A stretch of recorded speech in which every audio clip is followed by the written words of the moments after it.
fazei o bem aos que vos odeiam, e orai pelos que vos perseguem e caluniam.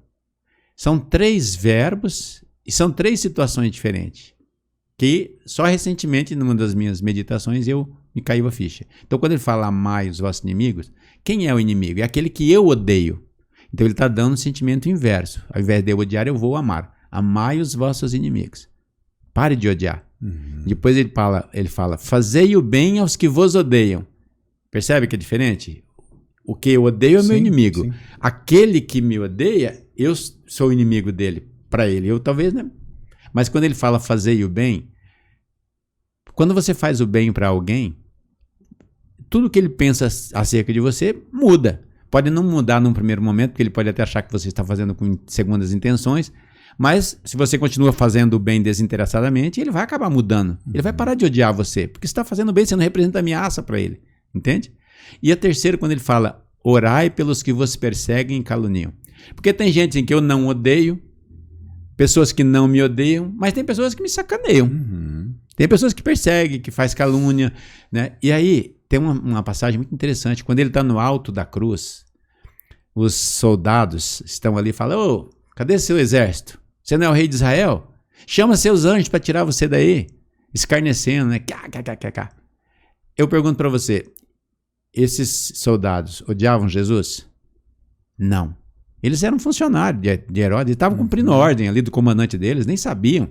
Era só mais um criminoso comum. Exato. Ele não tinha nada a ver com a história. Entende? Jesus odiava eles? Não, porque Jesus é incapaz de odiar. Mas o que Jesus faz nessa hora? Então esse é o terceiro caso, aqueles que perseguem e caluniam, né? Jesus fala, Pai, perdoa, eles não sabem o que fazem. Ele está orando para aqueles que estão perseguindo ele naquele momento. Então ele exemplifica. Então todas as atitudes de Jesus, você vai ver que ele é um guia, porque ele mostra o caminho, e ele é um modelo. Se você fizer igual ele, não tem erro. A gente vê, né? Nós começamos a nossa conversa pelo WhatsApp falando de polarização, né? Exato. Você vê, no tempo de Jesus havia uma polarização muito grande. Ou você era adepto ao sistema, ou você era o povo explorado. E tanto é que os próprios discípulos de Jesus achavam que ele ia implantar um reino, ia tomar o poder de Roma, derrubar a elite sacerdotal do judaísmo e implantar um novo reino na terra. E Jesus falava de um reino espiritual, um reino de paz, de amor, de conexão com o Pai, que eles não entendiam. Tanto que Judas vai lá e tenta precipitar as coisas, coitado do Judas, né, malhado até hoje, mas na verdade ele não tinha entendido, ele não era mau. Ele queria acelerar as coisas para precipitar. E aí não sai como ele esperava, ele vê que fez uma grande bobagem, vai lá e se suicida, né?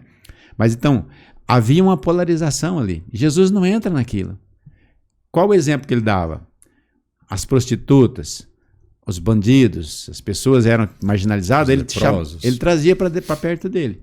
Ele curava dia de sábado, então ele fazia o contrário, não era?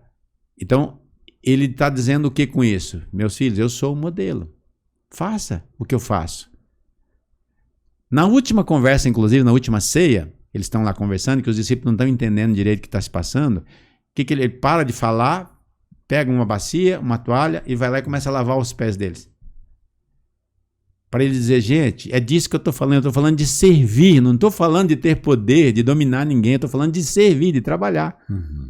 E isso é tão difícil da gente incorporar, da gente trazer para a consciência, Claudemir. E aí vem a pergunta que eu disse que faria para você, e você já meio que começou a ir para ela. Que é essa maturidade espiritual. Quais são os sinais que eu posso ter em mim, obviamente, que eu estou amadurecendo espiritualmente. Apesar de que eu entendi que a nossa passagem aqui ela vai se repetir muitas e muitas vezes para que nós tenhamos a bagagem suficiente de entendimento, de ressignificação e dessa maturidade. Mas hoje, nesse plano que nós estamos, qual que é o sinal de que eu estou amadurecendo espiritualmente? Quando você começa a se preocupar com o seu próximo de verdade. Quando você começa a entender que não é possível que Deus colocou você aqui só para gozar, para desfrutar. Que não faz sentido só você ser feliz, só você ter comida, só você ter carro. Quando você começa a se preocupar com a miséria ao seu lado, quando você começa a realmente se interessar em ajudar, em fazer parte de soluções, e entendo eu que nesse momento você está começando a amadurecer. Você está começando a entender também a mensagem que Jesus deixou, que da fraternidade. Se você pegar todo o evangelho, ele se resume num mandamento, né? Amar ao próximo como a si mesmo. Tanto é que quando ele pergunta para Jesus, né, qual o maior mandamento? Os fariseus querendo pegar ele. Ele fala, amarás a Deus de todo o teu coração. E aqui está outro que é semelhante a esse. Amarás o teu próximo de todo o seu coração, com toda a sua energia e tal. Daí ele fala, toda a lei e os profetas estão contidos. Ou seja, todos os livros bíblicos que eles seguiam no judaísmo, se resumia nisso, amar a Deus e ao próximo. E ele ficou exemplificando o tempo todo o amor ao próximo. Várias situações. Quando a gente estiver amando o próximo de verdade, aí faz sentido. Aí nós estamos maduros espiritualmente, porque daí, mas por enquanto, né, eu preciso trabalhar me conhecendo. Eu sou egoísta? Que atitudes egoístas eu ainda carrego? Eu sou orgulhoso? Quais são os meus comportamentos orgulhosos? Que denota que eu tenho orgulho? Quais as minhas imperfeições? E é no convívio social que isso aparece. A maior escola se chama lar.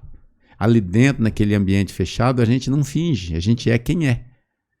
Se a gente escutar os reclamos dos nossos filhos, do nosso cônjuge, dos nossos pais, observar o que nos incomoda na atitude deles. Quando eles fazem alguma coisa que me incomoda, está mostrando imperfeição minha, coisas que eu preciso melhorar. Então eles são grandes professores, só que as pessoas brigam, né? Não aguentam. Por quê? Porque não estão nesse nível de maturidade. Quando a gente chega no nível de maturidade, se você chega e fala assim, digamos aqui, depois dessa entrevista, você fala, Claudemir, não gostei de tal coisa. Ao invés de ele ficar melindrado com você e ter uma atitude egóica de dizer, não, Valdinei é tão tonto que nem entendeu o que eu falei. Não. Eu vou falar, poxa, por que será que ele percebeu isso, né? Eu posso mudar isso? Eu posso melhorar? Será que meu tom de voz denotou isso? Será que foi? Entende? Então eu aproveito o seu feedback para eu crescer. E não te xingar para achar que eu sou. Sabe tudo. Não te eleger eleger o outro já como inimigo. Isso. Dentro de casa acontece muito. As pessoas brigam porque a minha atitude incomoda a minha esposa, digamos. E quando ela fala que ela está incomodada, se eu for uma pessoa já com nível de maturidade espiritual, eu vou parar e escutá-la. E vou pedir desculpa. Poxa, meu amor, não tinha percebido que isso te incomodava. Eu vou tentar melhorar.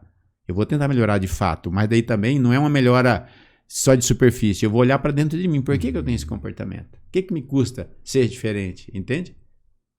Isso é crescimento. E a gente cresce vivendo em sociedade, vivendo com outras pessoas, com uma família, num grupo social. A pessoa que se isola, ela começa a se estagnar.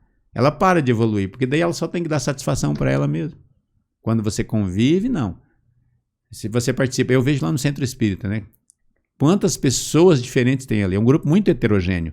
E geralmente são as pessoas mais críticas, pessoas que não se adaptaram, às vezes, nas outras religiões, que passam por ali buscando. Algumas ficam, muitas também não se adaptam e vão embora. Mas ali os que se adaptam são pessoas muito heterogêneas, sabe? E a gente vai desenvolvendo habilidades, às vezes, de escutar uma crítica, uma reclamação e tal. E você vai aprendendo a conviver e vai observando. Determinado comportamento desperta em mim uma atitude ou um pensamento. Como eu quero me conhecer, eu paro e observo. Por que eu estou pensando isso? Por que isso está me deixando chateado? Por que isso me afetou? Eu preciso trabalhar isso em mim. Então aquilo é uma oportunidade de crescimento espiritual. Eu não estou preocupado com o que o outro fez para mim. Não, eu estou preocupado com como foi que eu reagi àquilo. Porque eu, em última análise, sou o responsável pela minha evolução. Não sou responsável pela sua. Você faz o que você quiser. Aliás, tem um filósofo francês, que eu gosto muito da frase dele, ele fala assim, não importa o que fizeram com você. Importa o que você faz com o que fizeram com você. Gente, isso é muito em terapia também, né? Porque às vezes a pessoa aconteceu um probleminha com ela há 30 anos, ela está sofrendo até hoje. Fala, mas criatura, liberte-se disso, né? Vamos tocar para frente. Exato. Aproveitar o que dá para aprender com isso e ser feliz, né? Tocar a vida. É. E aí, hoje, com essa globalização, onde as informações estão cada vez mais rápidas, onde eu me baseio muitas vezes pela minha alegria daquele dia que está despertando, olhando rede social, onde eu vejo um viajando, um trocando de carro, um fazendo um trabalho que é muito legal e você acha que ele está ganhando muito dinheiro, aquele que mostra a família feliz em casa. Como é que eu vou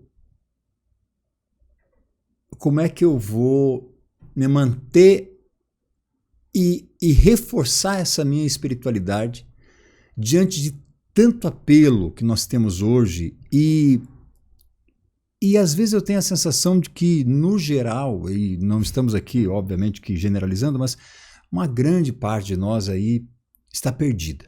Perdida mesmo, não sabe o que vai fazer naquele dia, não sabe como encarar uma rede social, não sabe lidar com as adversidades, não sabe diferenciar espiritualidade de religião, de seita.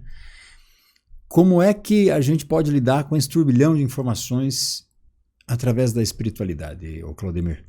Um sábio da antiguidade já disse: conhece-te a ti mesmo. No portal do santuário de Delfos, na Grécia Antiga, tinha essa frase: conhece-te a ti mesmo. Nós vamos saber se a gente se conhecer. Quem é você? O que você está fazendo? O que é importante para você? Que não importa se a outra pessoa está apostando que ela está em Miami, está no Caribe, ou está nas Marinas, ou está não sei aonde, tirando aquelas fotos maravilhosas, como se a vida dela não tivesse problema nenhum. Porque também isso é só fachada. Não existe na Terra felicidade perfeita. Todo mundo tem problema. Essa pessoa está querendo mostrar alguma coisa, mas no fundo ela não é assim. E quando eu conheço, eu sei o que eu estou fazendo aqui. O que eu quero para mim. Não me importa o que o outro está fazendo. Não importa se ele está feliz. Eu tenho o meu propósito. Eu vou olhar para aquele que está sofrendo, vou tentar ajudá-lo, porque ali eu cresço. Eu sei que eu estou na Terra para evoluir. E para evoluir eu preciso conhecer o que eu preciso melhorar em mim. Entende? Então a grande sacada é: você sabe quem é você? Porque se você não sabe, você está achando que você tem que fazer para agradar os outros. Você acha que você vai ser avaliado pelo que os outros veem de você. E não é assim. Não importa o que as pessoas pensam de mim. Importa o que eu penso e o que eu sei que eu sou. Porque a pessoa não tem capacidade, ela não me conhece. Ela conhece um fragmento. Veja só, né? Você conhece o que eu deixo você conhecer. Eu mandei informações acerca da minha vida profissional aí, um breve com um currículo de poucas linhas. Né? Nós já conversamos algumas vezes. Eu até vim aqui a seu convite porque eu admiro você. Uma vez convidei você para fazer uma palestra para algumas crianças carentes numa escola que nós fazíamos um trabalho social lá, e você foi. Então eu me sentia que você merece, né, esse apoio. Então eu vim aqui por isso. Mas nós não nos conhecemos, não é? Você não sabe os conflitos que eu carrego, as dificuldades que eu tenho, se eu tenho uma boa situação econômica, se eu não tenho, se eu sou feliz ou se eu não sou. Porque, graças a Deus, também tem um verniz social, né? Então a gente, às vezes, pode estar destraçalhado por dentro e a gente está sorrindo por fora. É ótimo, isso é bom para a convivência social, senão